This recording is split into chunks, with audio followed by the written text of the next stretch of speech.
pagawa sa mo ng partial report, nga wa man gani ta makapatawag ani mga tawhana, wa man ta makahearing ani, giunsa man na ninyo pag imbestigar.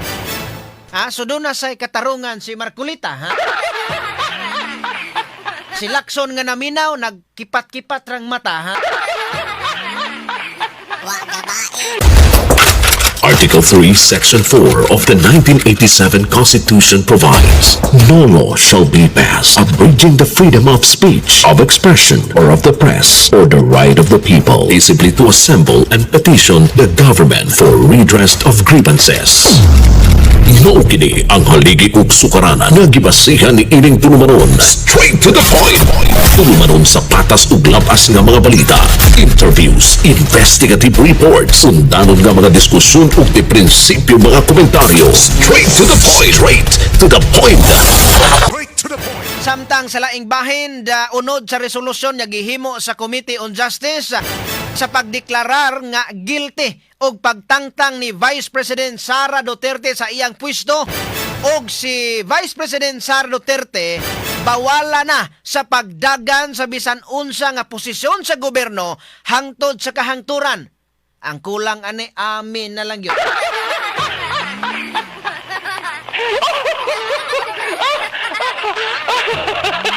So karon mga sukindig paminaw, doon na may mga report nga gipagawas ang Committee on Justice, gihatag mga sukindig paminaw sa mga congressmen.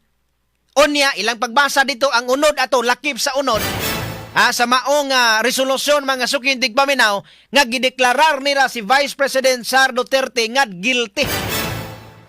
Ipadeklarar nila nga guilty si Vice President Sara Duterte. Unya kinahanglan nga matangtang sa pwesto, mo na ilang gitinguha sa mga congressman, matangtang sa pwesto, ug kung matangtang sa pwesto, dili na sa makadagan bisag barangay konsehal. Amaw ni mga sukindig paminaw ang giapa sa mga buaya karon, kay nahadlok ni mga buaya, nahadlok ni mga congressman, nahadlok ning uban nga mga politiko, nahadlok ang mga politiko mismo. Number one, anak, mga congressman o mga congressman o mga senador, nga naman, kung dili nila tangtangon si Vice President Sara Duterte, unya, kung ila pang hatagag panahon nga makadagan, mudaog man yun. Pagdaog, anak, delikado kaayo og sila mo'y balikan. So may pa nga, dili nila padaganon, kay aron nga, wala sila'y problema, wala sila'y problema, mga sukindig paminaw. So muna ilang tinguha, ang ilang tinguha, dili pure corruption. Dili pure corruption, kundi pagwagtang ni Duterte, ni Sara Duterte sa natad sa politika. Straight to the point. Kanihatagag pagtagad mga sukindig paminaw, kani mga congressman, nagpatuo sa ding mayang laki po ni sila. Ilahang nga gikuan nga si Vice President Sara Duterte, kurakot kuno, nangurakot kuno sa 612 million. Kunya kamo nga mga congressman, limpyo por gaham. Besan gani mga mayor, besan mga gobernador, besan mga kanang naang vice mayor or kanang mga konsehal sa syudad or lungsod. Ese.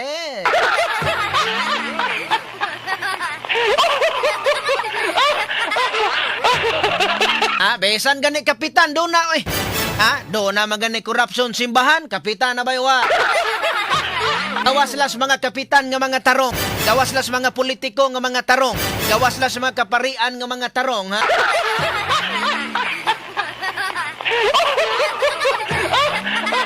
Publiko, DYHP RMN Cebu, the official overall number one. Okay, ito hatagag pagtagad ni ron mga sukindig paminaw kay kanang naang Senado karon, ningon ang Senado nga, ningon mga sukindig paminaw, Senador Ping Lacson, nga medyo dili sila dayon makakonvene sa impeachment ni Vice President Sara Duterte. Dayon, dili sila makakonvene dayon. Nga naman, doon na pa'y mga senador or kaning mga senador nga miyembro sa minority bloc nga giila nga mga dumadapig sa mga Duterte. Ang matod pa doon na'y plano nga blockinga nila, kining ni ang impeachment. So, unsa may mahitabo, pag abot dito, ila pa ng butuhan kung mag-convince sila or dili. Pero kanang naagod, ang kinahanglan man gyud na nga di man pod pwede nga dili na aksyonan sa Senado. So mo aksyon gyud ang Senado ana, mo convene gyud sila.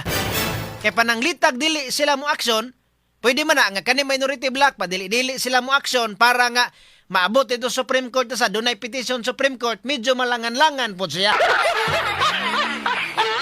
Kiningon magapananglitag adunay mga mubabag. Adunay mga mublocking mga sukindig pa na medyo madugay pa. So ipaagi pagboto kasama zero. Pero kung muagig boto, natural ang minority block, medyo gamay raman pod ang ilahang numero. Ikumparar mga sukindig paminaw sa mga majority. Majority mo ni ang dumadapig ni Presidente Marcos. Ang kang Vice President Sara Duterte, mo nang minority, mo nang gamay ra sila kay minor. O wala pa namali ang uban, kay namali naman ang duha ka Villar ni bali na.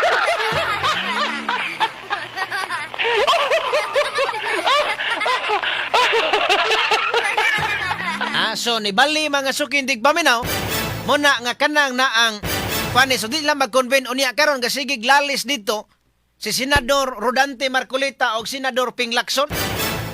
Gasigi sila og lalis unya gani si Lacson mga sukindig paminaw gusto niyang paimbestigaran si Marcolita kay doon na lagi ko 500 million nga allocables. Naunsa na ning kalakihar.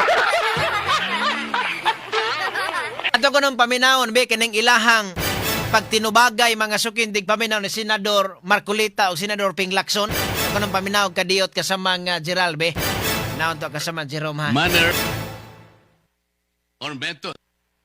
If he wishes to yield some questions by way of interpellation.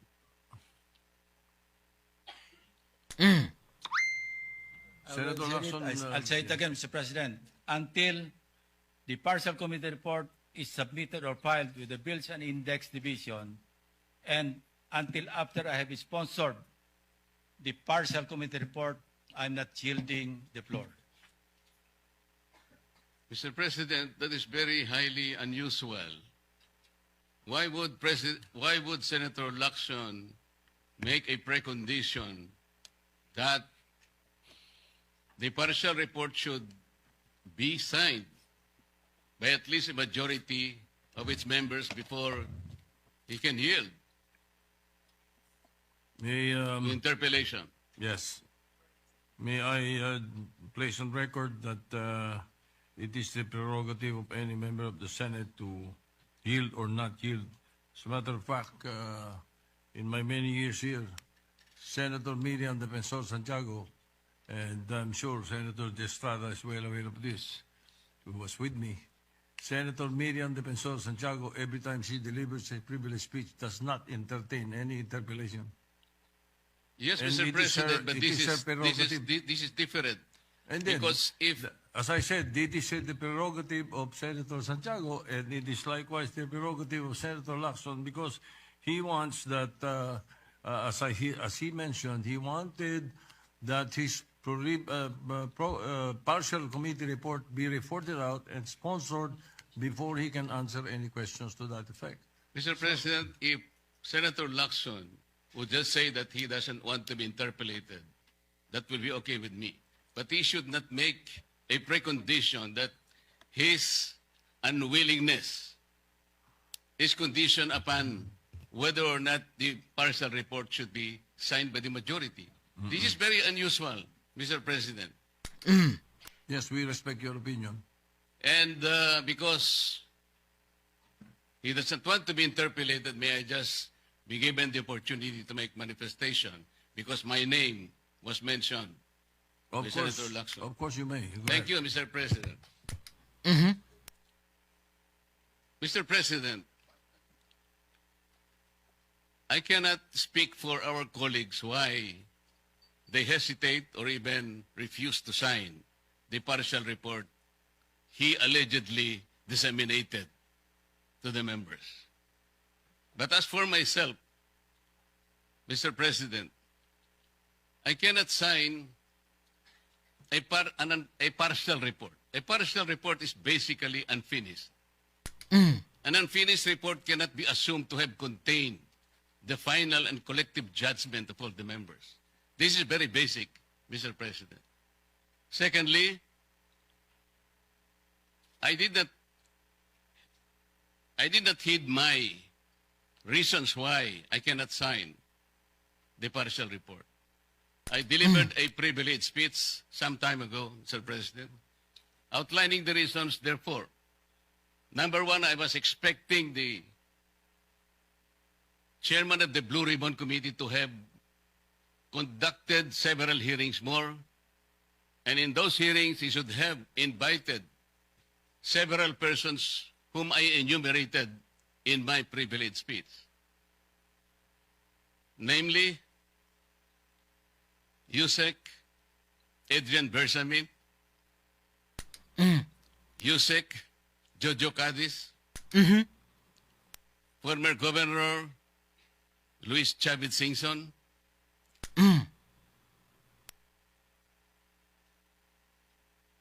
former Speaker Martin Romualdez, former Congressman Saldico by way of an apostilled sworn statement, because this is very, very possible.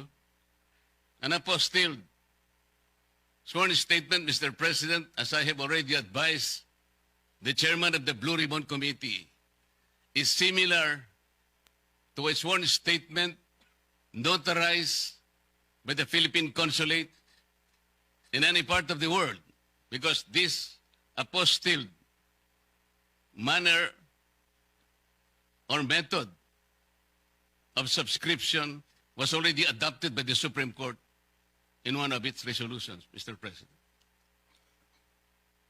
I also advocated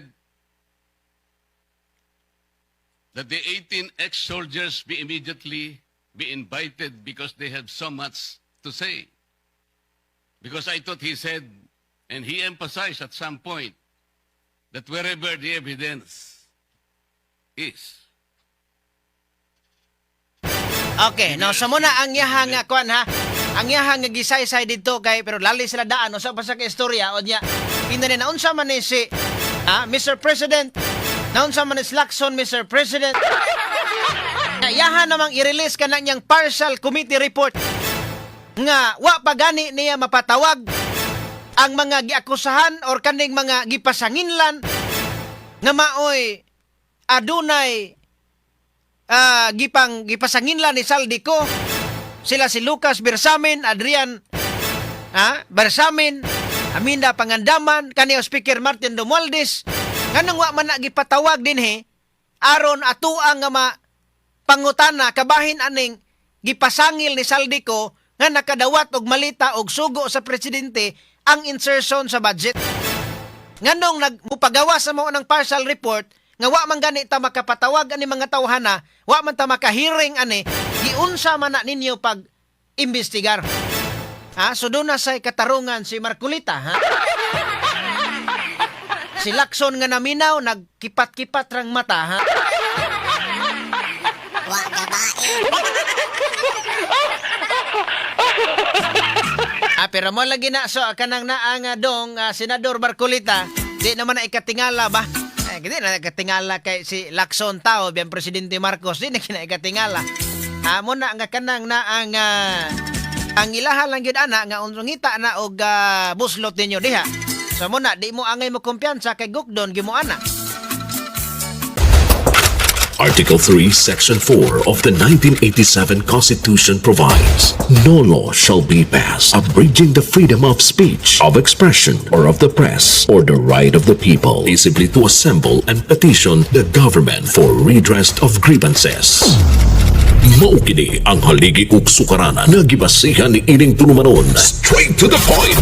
Tulumanon sa patas ug labas nga mga balita, interviews, investigative reports, undanon nga mga diskusyon ug di prinsipyo mga komentaryo. Straight to the point. Straight to the point.